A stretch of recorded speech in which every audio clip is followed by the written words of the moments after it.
ग्रहों का इफ़ेक्ट हमारे ऊपर पड़ता है, तो क्या मतलब इसमें कितना सच्चाई है फिर? देखिए 27 नक्षत्र और नवग्रह और 12 राशियां, इन्हीं सभी का समावेश ही एक मनुष्य का शरीर है। सिर के बाल से लेके पैर के नाखून तक, ये सब कुछ हमारे नक्षत्र, हमारी ग्रह और हमारी राशियां तय करती हैं।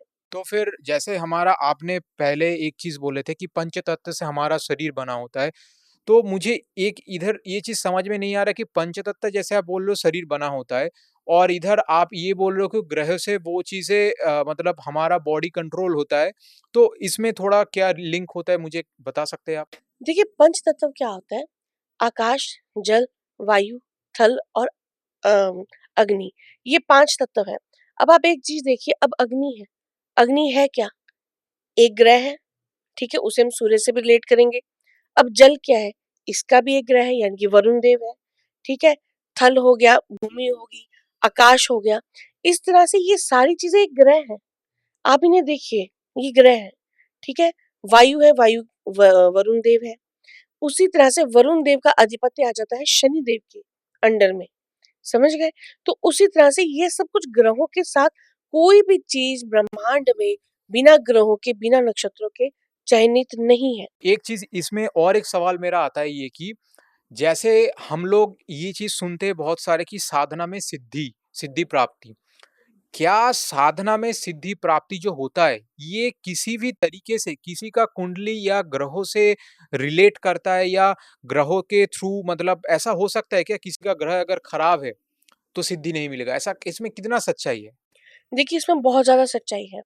अगर आपकी कुंडली में, अगर आपका देखिए राहु और शनि, अगर ये सही नहीं है, शनि मान लीजिए छठे भाव में है और राहु मान लीजिए अगर 8वें में है या 12वें में है, तो ऐसे व्यक्ति को ऊपर तंत्र बहुत जल्दी हो जाएगा और उसको सिद्धि मिलना बहुत ज्यादा कठिन है। तो बेहतर क्या होगा? अपनी कुंडली के इष्ट देव को जागृत करना, यानी कि पंचम भाव का जो राशि है, उसी के ग्रह देवता को सिद्ध किया जाए। यानी कि कम से कम या तो उनकी एक संख्या है, उसको जप करें, नहीं तो 1.25 लाख जप, जप के बाद हवन, हवन के बाद तर्पण और अंत में मार्जन और लास्ट में एक ब्राह्मण भोजन। ये पूरी की पूरी, देखो आपको हम विधि बता रहे हैं। आप चाहो तो कोई भी व्यक्ति है वो करके देख सकता है विद इन, यानी कि आप इतना मान लीजिए कि 1.25 महीने में आपको पूरा रिजल्ट आपके हाथ में है। मैम आपने अभी एक चीज़ बताया राहु, शनि और केतु मतलब जब भी हम किसी से बात करते हैं, किसी एस्ट्रोलॉजर से बात करते हैं, किसी से भी बात करते हैं, एक चीज़ क्या आ जाता है, राहु, शनि, केतु ये 3 नाम बड़े कॉमन है और लोग इनसे डरते भी बहुत ज़्यादा है, ठीक है? तो मैम इस एक चीज़ बताइए कि जैसे बहुत सारे लोग बोलते हैं कि राहु की दशा आ गया, केतु ने इसको ग्रास कर लिया, तो ये क्या चीज़ होता है और इसमें कितना सच्चाई हमें क्या सच में इन ग्रहों से डरना चाहिए? जी हाँ, अब देख लीजिए, कुंडली में अगर आपको मान लीजिए राहु की दशा आ गई और आपका सूर्य उस फेस में बिल्कुल सही नहीं है, तो जाहिर सी बात है, क्योंकि राहु ने ही ब्रह्मांड में सूर्य को और चंद्र को, इन दोनों को ग्रहण लगाया था। अगर राहु कुंडली में कहीं पे भी सूर्य के साथ बैठेगा, तो ये महापितृ दोष होगा और सूर्य ग्रहण दोष भी होगा। और अगर चंद्र के साथ बैठ गया, तो ये तब भी चंद्र ग्रहण दोष हो जाएगा, ठीक है। और अगर राहु आपने अपनी कुंडली में बहुत ज्यादा बलवान कर लिया, मान लीजिए आपकी कुंडली के 10th हाउस व्यापार स्थान पे बैठा है, तो आप दुनिया का किसी भी तरह का 2 नंबर का काम कर सकते हैं। वाइन शॉप हो सकती है, आपके पास इसका लाइसेंस हो सकता है, बड़े-बड़े कल कारखाने का, मतलब जो जितने भी 2 नंबर से रिलेट करती हैं चीज़ें, वो सभी काम राहु और शनि के अंडर में आती हैं।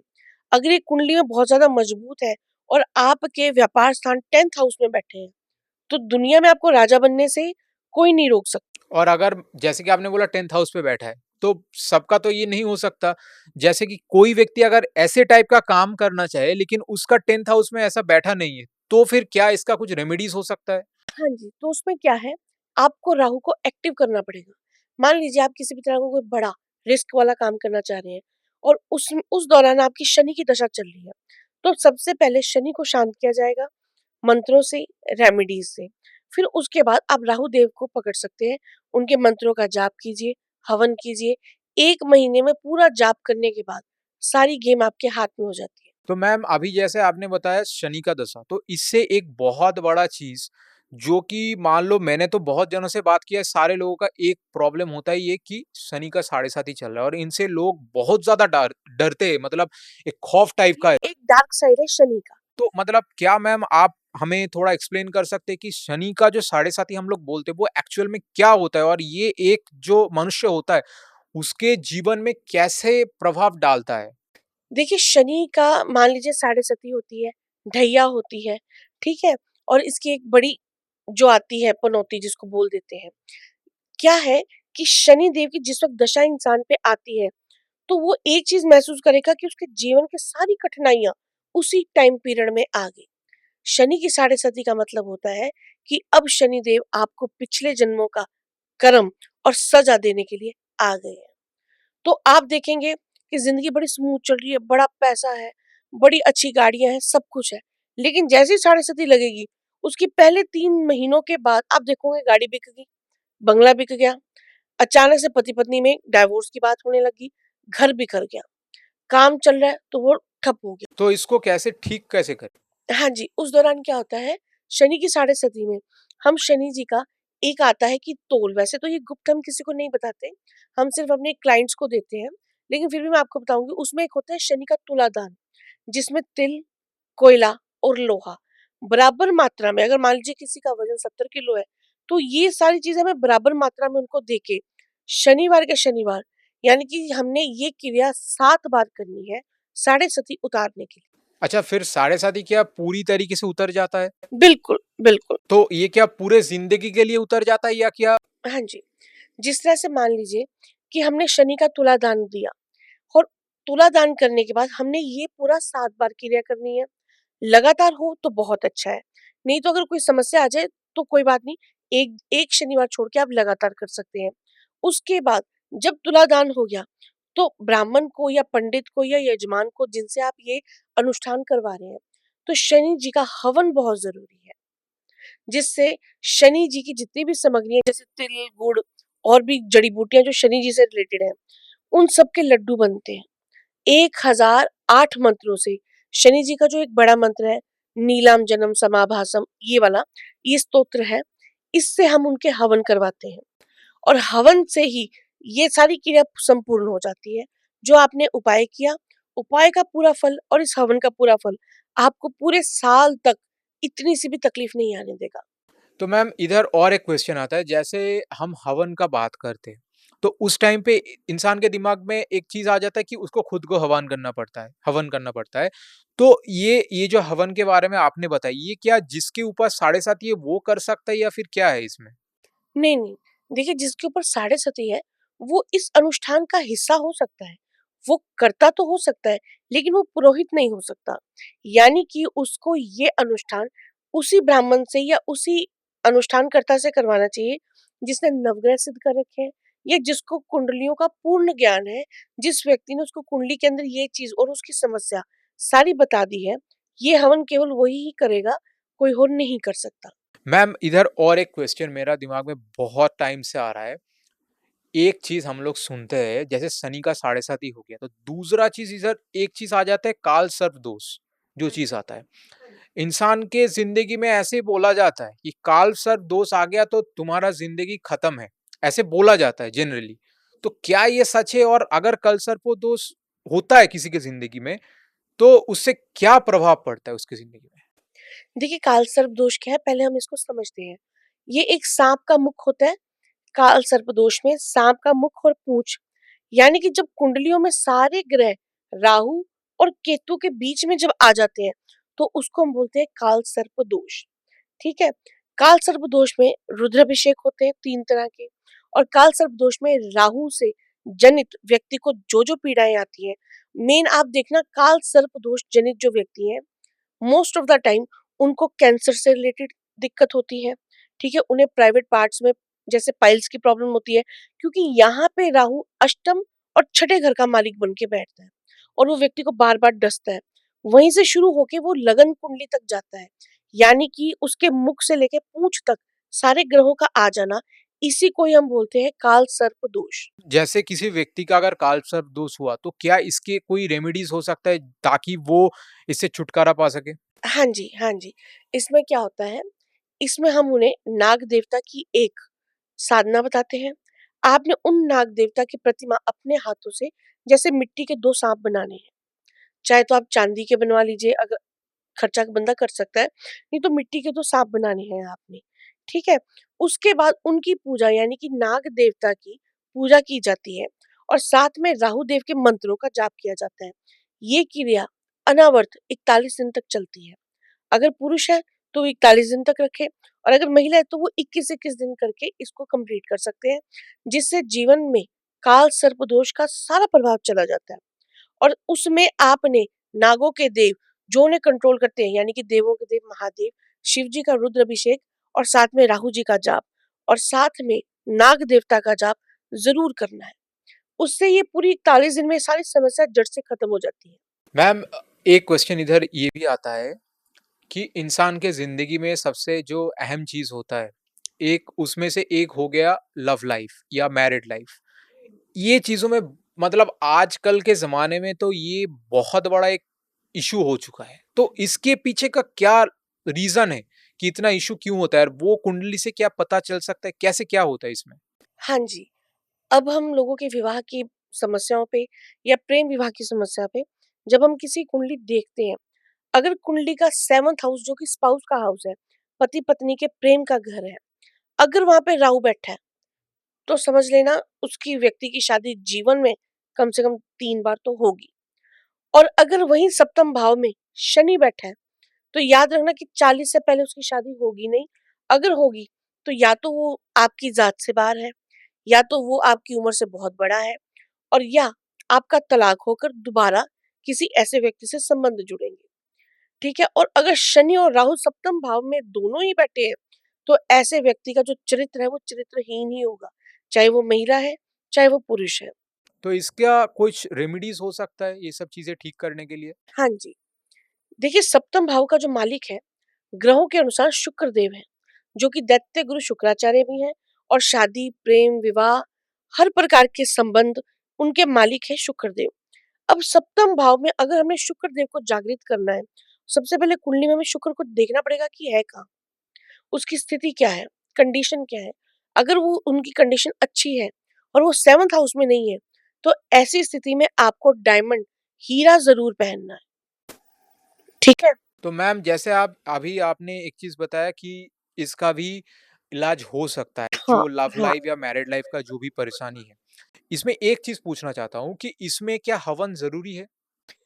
देखिए, जब आप शुक्र जी का कोई भी अनुष्ठान करते हैं, मान लीजिए आप शुक्र जी के वैदिक जाप कर रहे हैं या तंत्रोक्त जाप कर रहे हैं या उनका आप 1.25 लाख में शुक्र देव को सिद्ध कर रहे हैं।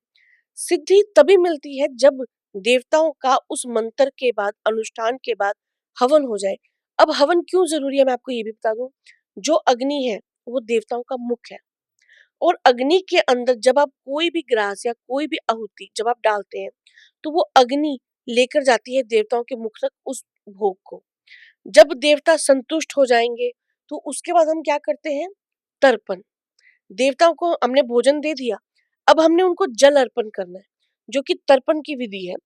तर्पण के बाद आता है मार्जन। मार्जन का अर्थ होता है मुख धुलवाना।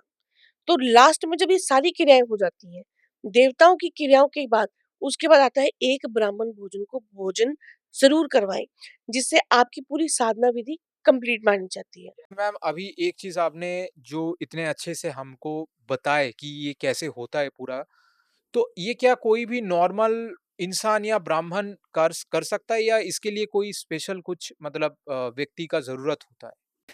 देखिए, कोई भी इंसान है, किसी को भी लीजिए, वो सब कुछ कर सकता है, लेकिन गुरु के निर्देश के अनुसार। ठीक है? जब तक गुरु आपको उसकी विधि ना दे। देखिए, हवन इतना ईज़ियर नहीं है जिसको आप सोच रहे हो। हवन में क्षेत्रपाल देवता भी आते हैं, हवन में कुल देवी देवता भी आते हैं, हवन में वो हर देवता आता है, जिसके बारे में आज तक आपने कभी सुना भी ना होगा। अगर आपने हवन में अग्निवास किया है, अग्नि का वास देखना पड़ता है, अग्नि देवता को बुलाना पड़ता है, सारी विधियाँ नवग्रह तक बैठते हैं। तो जब तक आपको वो विद्या गुप्त नहीं पता, तो आप शुरू कैसे करेंगे?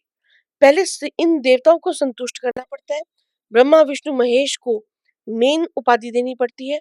उसके बाद मंत्रों को शुरू किया जाता है। मैम जैसे मैं बहुत जगह गया हूँ तो बहुत पंडित भी ये चीज़ बोलते हैं और एक चीज़ मैंने देखा है कि अगर पैसों का समस्या है तो लक्ष्मी यंत्र रख लो या कुछ और दिक्कत है तो कुछ और यंत्र के बारे में बताते हैं। तो ये यंत्र जो होते हैं, ये कितने इफ़ेक्टिव होते हैं और ये यंत्र एक्चुअल में क्या होते हैं? ठीक, देखिए, अगर धन की समस्या है, व्यापार की समस्या है और किसी भी तरह की कोई मानसिक पीड़ा या घर में सुख समृद्धि नहीं है, तो उसके लिए हम लक्ष्मी यंत्र का सबको बताते हैं। और अगर मान लीजिए कोर्ट कचहरी का कोई केस है, किसी भी तरह का कोई नाजायज़ हमें कोई तंग कर रहा है, शत्रु बाधा है या ऊपरी ग्रहों की कोई पीड़ा है या भूत-प्रेत की पीड़ा है, तो उसमें हम बंगलामुखी यंत्र के लिए सबको कहते हैं। इस वक़्त कलयुग में या आज के दौर की हम बात करें, ये 2 यंत्र सबसे प्रमुख और सबसे प्रधान है। मैम, ये जो लक्ष्मी यंत्र के बारे में आप बता रहे हो, तो ये कैसे तैयार होता है? क्या होता है? क्या क्या कुछ ख़ास होता है इसके अंदर? जी, देखिए अब एक चीज़ को जानिए यंत्र क्या है? यंत्र और मंत्र क्या है? जो मंत्र है, ठीक है? अब मंत्र का शरीर होता है यंत्र, ठीक है? हमने एक यंत्र का निर्माण किया लक्ष्मी माता का, तो उसमें जब लक्ष्मी माता का आह्वान होता है, तो लक्ष्मी जी के साथ ही उनके समस्त परिवार का आह्वान होता है। वो माता अपने लाव लश्कर के साथ उसमें बैठती है, जिसमें आपके माता के जिसमें हम ये डाल सकते हैं कि उनके सारे के सारे जो उनके साथ नीचे बैठने वाले होंगे या उनके ऊपर के देवता होंगे, हर तरह के देवता जो उनके साथ चलते हैं, वो सब होंगे। उनके अस्त्र-शस्त्र सब होंगे, 10 दिक्पाल देवता सब होंगे। मतलब आप मान लीजिए एक पूरा फ़ॉर्म या एक पूरी देवता की फ़ौज वो यंत्र होता है। तो यंत्र को तैयार कैसे किया जाता है? हाँ जी, देखिए यंत्र को तैयार करने के लिए पहले आपको एक यंत्र बनाना पड़ता है या मान लीजिए आपने उसको किसी चीज़ पे अंकित करवा लिया, ठीक है? उसके बाद यंत्र के अंदर या एक बनती है सर्वतोभद्र मंडल। सर्वतोभद्र मंडल के अंदर हम देवताओं की एक होती है पीठ पूजा, 8 कमल दल बनता है, देवता की जिसकी हमने साधना करनी है, उन 8 देवताओं की एक होती है पीठ शक्ति। जैसे हम बोलते हैं सिद्ध पीठ, पीठाधीश्वर, तो पहले हमें वहाँ पे पीठाधीश्वर की साधना करनी पड़ती है, मतलब मंत्रों का उच्चारण करके उन्हें बुलाना पड़ता है। फिर मेन आता है मंत्र का देवता, उस यंत्र के अंदर हम उसको उतारते हैं, ठीक है? जिसमें अर्धगोलाकार होता है, भूपुर होता है, भूपुर के बाद उसके अंदर 8 या 16 पंखुड़ियाँ होती हैं, फिर उसके बाद एक बड़ा गेट आता है, वहाँ पे सभी देवी-देवताओं को बिठाया जाता है और अंदर जो लास्ट बिंदु होता है सेंटर का, उसके अंदर माता महालक्ष्मी को बिठाया। तो कैसे मतलब कौन ये यंत्र तैयार करते हैं या फिर ये जो चीज़ है इसको देखो करने का यं जो विधि है, वो हाँ कैसे जी, होता है? यंत्र की होती है आवरण पूजा, हुँ। ठीक है? उनके जितने आयुध हो गए, जितने उसके अंदर देवी-देवता हो गए, उन सब का मार्जन, तर्पण मंत्रों के साथ बोलना पड़ता है। तो ये क्या कोई साधारण इंसान कर सक नहीं, नहीं, उनके बस का रोग ही नहीं है। अब जैसे हम यंत्रों को सिद्ध करते हैं, हम लोगों को यंत्र की आवरण पूजा एक-एक यंत्र के अंदर आपने कभी देखा होगा अंकित होते हैं नंबर 1, 2, 3, 4। अब वो जो 1, 2, 3, 4 है वो है क्या चीज़? 1 नंबर पे कौन-सा देवता है, 2 नंबर पे, 3 नंबर पे, 4 नंबर पे। अगर मान लीजिए लक्ष्मी यंत्र है, तो माता लक्ष्मी जी का हम जो पूर्व का हिस्सा होगा, वो नीचे की ओर से शुरू होगा। लेकिन अगर वो यंत्र किसी देवता का है, मान लीजिए शिव जी का है, हनुमान जी का है, तो उसमें जो पूरब होगा वो ऊपर की ओर से होगा। समझ रहे हैं? इसमें बहुत से डिफरेंस है। कोई ज़्यादा लंबा-चौड़ा नहीं है। हाँ, ये है कि हम आपको वो सिखा सकते हैं। तो एक चीज़ इधर ये क्वेश्चन आता है कि जैसे आपने बोला लक्ष्मी माता का यंत्र, अगर कोई इंसान यंत्र तैयार नहीं करवाना चाहता, तो लेकिन उसको लक्ष्मी माता का कृपा चाहिए या लक्ष्मी माता को वो चाहते कि उनके घर में आए, तो वो क्या हो सकता है? पॉसिबल है क्या ये चीज़? देखिए मंत्रों से क्या है, मंत्र और यंत्र मिलकर यानी कि 50-50% की चीज़ मिलकर आपको एक चीज़ संपूर्ण बनाती है। मान लीजिए आपने मंत्रों का जाप कर लिया, ठीक है, कोई बात नहीं। लेकिन उन मंत्रों का जाप किया किस पर है? यानी कि आपके सामने वो यंत्र एक फ़ॉर्म वो शरीर तो होना चाहिए। तो इसलिए यंत्रों को इसलिए ज़रूरी बोला जाता है। तो क्या आपने यंत्र के भीतर देवी शक्ति या कोई भी हाँ देवता जी, हो गया हाँ वो जी। वास करते हैं? जी, उसमें देवी साक्षात वास करती है। जी, यंत्र कई तरह के हैं, यंत्रों के अर्चन भी कई तरह के हैं। कोई कुमकुम से अर्चन होता है, कोई संधूर से होता है, कोई हल्दी से होता है। अब बंगलामुखी माता का हम बहुत बड़ा यंत्र है, वो भी हम इस तरह से ही बनाते हैं और उसके अंदर हल्दी से अर्चन करते हैं, पीले साबुत पीले फूलों से करते हैं। चावल हो गए उनको पीले रंग से रंग के हम उसके साथ भी करते हैं। मतलब जिस प्रकार की आपको समस्या या जो चीज़ आपको चाहिए, उस सामग्री के साथ यंत्र के अंदर अर्चना होती है। तो एक चीज़ मुझे ये बताएँ फिर कि जो यंत्र आपने बता दिया, लक्ष्मी जी आपने बता दिया, इधर और एक देवी आपने बताया जो है बगलामुखी बगलामुखी माता। देवी, जी, बगलामुखी जी, माता। तो जी। बगलामुखी माता जो है, इनका ये क्या-क्या मतलब हमारे लिए करते हैं या हमारे ज़िंदगी में बगलामुखी माता क्या कृपा करते हैं? जी। इन्हें बगलामुखी कहना और ब्रह्मास्त्र विद्या कहना एक ही बात है। माता बगलामुखी का अगर कोई साधक है, तो आज तक जीवन में उसका कोई शत्रु कभी ज़िंदगी में तरक्की कर ही नहीं पाया। माता बगलामुखी को अपने सबसे लास्ट में रखा हुआ है। जब हमसे कोई समस्या का हल नहीं होता, तब हम माता बगलामुखी से मदद माँगते हैं। और विद इन 3 डेज़, ये आँखों देखी बातें हैं, विद प्रूफ कि विद इन 3 डेज़ आपका काम कैसा भी है, वो होगा ही होगा। मंत्र तो ठीक है माता बगलामुखी का, लेकिन जो माता बगलामुखी का शरीर यानी कि यंत्र तैयार होता है, और जब आपने उसपे एक बार भी अर्चन कर लिया, एक बार भी उसके ऊपर तर्पण कर लिया, एक बार भी उसका आपने दुग्ध अभिषेक कर लिया, तो जीवन में कैसी भी आपको समस्या है, रोग है, नवग्रह समस्या है, कोर्ट कचहरी है, किसी ने मारण कर दिया है, कोई बड़ी समस्या है, वो विद इन 3 डेज़ में आपकी रिड्यूस हो जाएगी। तो जैसे आप यंत्र के बारे में हम लोग बात कर रहे हैं, एक चीज़ बताइए कि यंत्र एक बार तैयार होने के बाद, क्या हम इसको घर में रख सकते हैं या किसी और जगह पे रखना होता है? बिल्कुल, जब देवी इतनी पवित्र शक्ति उसके अंदर आएगी, अब माता को वो घर हो गया है, वो एक पीठ स्थली हो चुकी है। पीठ स्थली आप जानते हैं, जिस तरह से सिद्ध पीठ है, हमारे 51 है, ठीक है? सॉरी एक और है हमारे यहाँ, तो हम उसको 52, हम क्योंकि वो पाकिस्तान में पड़ जाता है, माता हिंगलाज जी का, तो हम उसको 52 सिद्ध पीठ मानते हैं, ठीक है? तो अगर आप किसी भी देवी को यंत्र सहित सिद्ध करते हैं, तो आपके हाथ में सबसे बड़ा वेपन हो गया। ये ब्रह्मास्त्र विद्या है।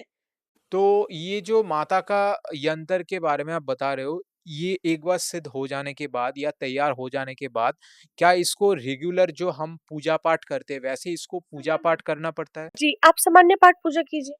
मान लीजिए माता का आपने सवा लाख जाप कर लिए, ठीक है? बगलामुखी माता का, उसी यंत्र के ऊपर। तो बस अब आप सामान्य पाठ पूजा कीजिए, 1 माला का रोज़ाना जाप कर लीजिए अगर आपकी इच्छा है, नहीं तो बगलामुखी चालीसा तो ज़रूर कीजिए। जिस घर में बगलामुखी माता को पूजा जाता है, वो घर कभी कुपित होता ही नहीं है। मैम, एक सवाल, एक चीज़ जो कि मेरे दिमाग में बहुत सालों से अटका हुआ है और इसके लिए मैं बहुत सारे तांत्रिकों के पास भी गया हूँ, बहुत ज़्यादा भटका भी हूँ। ये सवाल मतलब बहुत ज़्यादा मेरे को परेशान भी किया है, तो मतलब ये चीज़ क्या आपको पूछ सकता हूँ मैं? सवाल ये है कि मैम कलयुग में जैसे हम बहुत देवी-देवता के बारे में सुनते आ रहे हैं, तो इनमें से इतने सारे देवी-देवता में कौन से ऐसे देवी-देवता है जो कलयुग में जागृत है?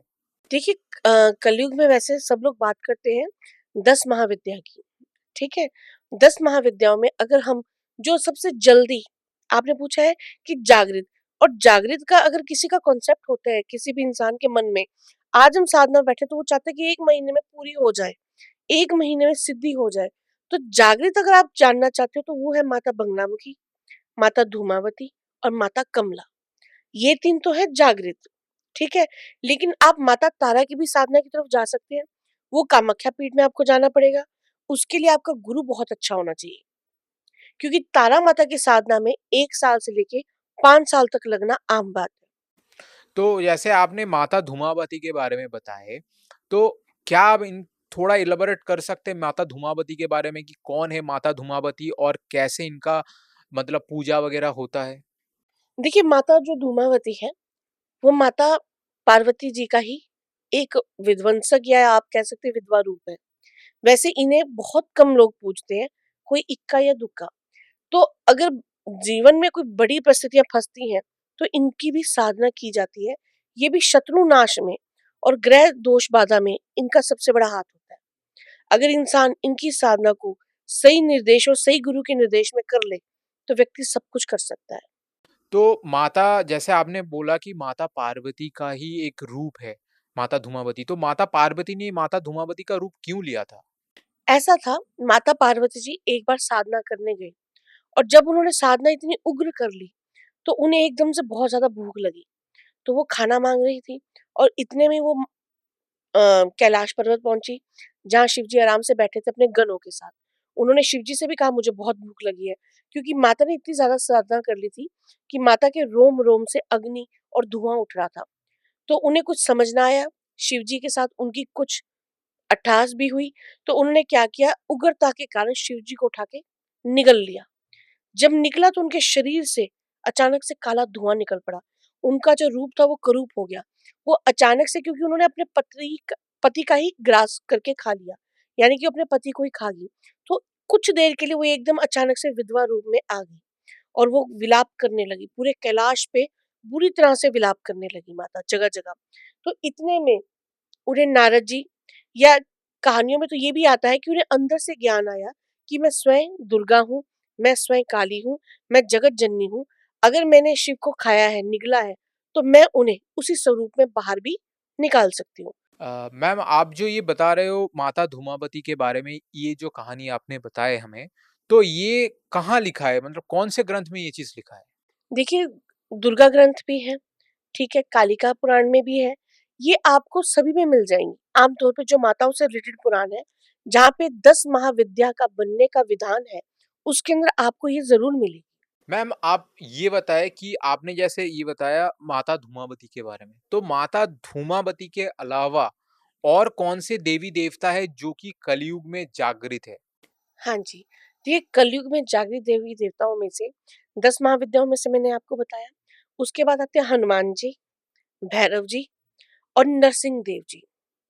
ये तीनों प्रचंड भी हैं और आज के युग में जागृत भी हैं। तो आपने जैसे अभी बताया हनुमान जी और प्रचंड भी बताया, तो जैसे हम लोग तो ये जानते हैं कि हनुमान जी सात्विक है, तो वो मतलब प्रचंड फिर कैसे हुआ? देखिए, हनुमान जी पंचमुखी जो हनुमान है वो प्रचंड है और जो सात्विक है वो हनुमान जी हैं। जैसे आपने अभी हनुमान जी के बारे में बताया मैम, तो क्या हनुमान जी को जल्द सिद्ध किया जा सकता है या कोई ऐसा मार्ग है जिससे उनको बहुत ही जल्दी सिद्ध किया जा सकता है? हाँ जी, इसमें देखिए 2 तरीके हैं। अगर उनका बिल्कुल सात्विक रूप में सिद्ध करना चाहते हैं, तो वही 40 से 41 दिन उनकी हनुमान चालीसा 41 से 41 बार पढ़नी पड़ती है। ठीक है? वो आपको हनुमान चालीसा सिद्ध हो जाएगी। कोई भी जीवन में कोई समस्या आती है तो हनुमान चालीसा को 11 बार किया, आपका काम हो गया। लेकिन कुछ लोग ऐसे हैं जिनको सिर्फ सिद्धि चाहिए 10, 11 या 5-7 दिन में। तो उसके लिए हनुमान जी का उग्र बीज मंत्र का, जो कि 7-8 बीज मंत्र होते हैं, उनकी पूरी एक वर्णमाला होती है। उसको सिर्फ और सिर्फ आज के युग में भी आपको केवल 16,000 जाप करना है। उसके बाद उसके जो प्रयोग हैं, वो शमशान में जाके आप कर लीजिए। एक ही रात में जैसे मर्ज़ी सिद्ध कीजिए, जैसे मर्ज़ी चलाइए। तो मैम शमशान में क्या चीज़ क्या सिद्ध होता है? जो हनुमान जी का प्रचंड बीज मंत्र है, जब आप उसको शमशान में जाके, ये मतलब 16,000 की क्रिया के बाद सिर्फ आपने शमशान घाट जाना है। वहाँ पे रात को जब चिता के बाद उसकी पूजा होती है, इन मंत्रों का 700 बार जाप करना है। तो उस शमशान का बेताल आपके आगे आकर खड़ा हो जाएगा और आपसे काम के लिए प्रार्थना माँगेगा कि आप बताइए आपका क्या काम है? मैम अभी आपने बताया कि शमशान में हनुमान जी का जो क्रिया आपने बताया, तो हनुमान जी जैसे हम लोग जानते हैं सात्विक है, तो शमशान में ऐसे जाके ये सब करना क्या मतलब ये कैसे टाइप से संभव है? देखिए, जब हम शमशान की क्रिया करते हैं हनुमान जी वाली, सबसे पहली बात तो हमने शमशान जी का प्रचंड बीज मंत्र को सिद्ध करना है। वो सिद्ध आप चाहे अपने घर पे कीजिए, किसी मंदिर में कीजिए, किसी नदी, नाले, तट पे, कहीं पे भी आप कर सकते हैं। जब वो सिद्ध हो जाए, अब मान लीजिए उसको आपने 16,000 जप कर लिया, अब आपको एक ताकत चाहिए। अब हनुमान जी उस वक़्त आपके साथ चल रहे हैं, लेकिन अब आपको काम लेना है किसी फ़ॉर्म से, किसी चीज़ से, तो आप जाएँगे शमशान के अंदर और शमशान के अंदर उसको 700 बार उन मंत्रों को पढ़ के, वहाँ शमशान का जो राजा है, जो शमशान को सँभालता है, जो कि है बेताल, वो आपके पास खुद उठकर आएगा। क्यों? क्योंकि वहाँ पे शमशान में हनुमान जी के मंत्र हो चुके हैं और शमशान शमशान की एक सीमा तय है कि जिसने हनुमान जी का मंत्र यहाँ कर दिया, भूत, प्रेत, बेताल सब उनके अंडर में आ जाएँगे। क्यों? नतमस्तक होके। क्योंकि हनुमान जी से इन चीज़ों को आप जीत सकते हैं। मैम फिर ये जो शमशान में जो क्रिया आप बता रहे हो, तो इसमें क्या मांस मदिरा या लगता है या क्या क्या लगता है? नहीं, इसमें ऐसा कुछ नहीं लगता। इसमें सिर्फ़ और सिर्फ़ आपके मंत्र लगते हैं तो और मतलब वो एक क्रिया फिर कैसे होता है शमशान जो में? इसमें क्रिया है वो बिल्कुल गुप्त है। सिर्फ़ आपको वहाँ 700 मंत्र करने हैं और एक छोटी-सी क्रिया है वो जो वैदिक सामग्री से हो जाती है। उस सामग्री के ज़रिए आप एक बेताल को सिद्ध कर रहे हैं, उसे अपने अंडर में कर रहे हैं। हनुमान जी के मंत्र होने के कारण वो बेताल हमारा कुछ नहीं बिगाड़ सकता, लेकिन सभी जगह की खबरें और हर तरह का काम हमारा वही करके देगा। जैसे एक चीज़ और मैंने सुना है हनुमान जी के साधना के बारे में, कि हनुमान जी का साधना जब हम करते हैं, अगर उसमें थोड़ा-सा भी भूल-चूक हो जाता है, तो जो इंसान जो साधक वो कर रहा है, उसके जीवन में मौत आ जाता है। मतलब ऐसा सुना है मैंने, तो क्या ये सच है? देखिए क्या है, वैसे इतनी भी कोई घबराने वाली बात नहीं है। अगर आप हनुमान जी की कोई भी साधना कर रहे हैं, भले ही वो प्रचंड है, भले ही वो सात्विक है, उसमें सबसे ज़्यादा आपने अपने सोच का ध्यान रखना है, स्त्री सत्संग का आपने ध्यान रखना है। स्त्री का संग बिल्कुल नहीं होना चाहिए। आपका जो खाना है, वो आप अपने हाथ से बनाइए, ठीक है? पूरे ब्रह्मचर्य का पालन कीजिए। इसके अलावा और कुछ भी करने की ज़रूरत नहीं। तो मैम अभी जैसे आपने बेताल के बारे में बताया, तो क्या आप बेताल के बारे में थोड़ा हमें और कुछ बता सकते हैं कि बेताल कौन होता है? क्या कर सकता है बेताल?